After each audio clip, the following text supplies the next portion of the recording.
আসসালামু আলাইকুম। আমি এখন চৌরাস্তায় আছি, টেক্সটাইল ইঞ্জিনিয়ারিং কলেজের সামনে।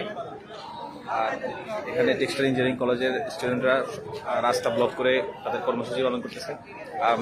এখানে আসার পরে যে মূল ঘটনাটা শুনতে পেলাম, এখানে এই এক্স্যাক্টলি এই জায়গায় ইফতারের পরে একজন মেয়ে টেক্সটাইলের পরে একজন মেয়ে এখান থেকে সিএনজিতে উঠছে মাইজির উদ্দেশ্যে রওনা দেওয়ার জন্য।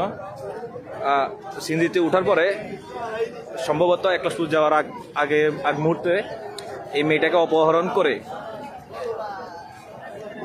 মেয়েটার সাথে যত জিনিসপত্র ছিল সব রেখে দিয়ে মেয়েটাকে এক ক্লাস ধাক্কা মেরে ফালাই দিয়ে চলে গেছে সিএনজি।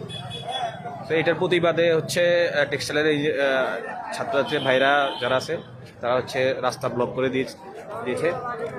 আর হচ্ছে সিএনজি যতগুলো সিএনজি আসতেছে তাদেরকে টেক্সটাইলের ক্যাম্পাসের ভিতরে নিয়ে যাচ্ছে।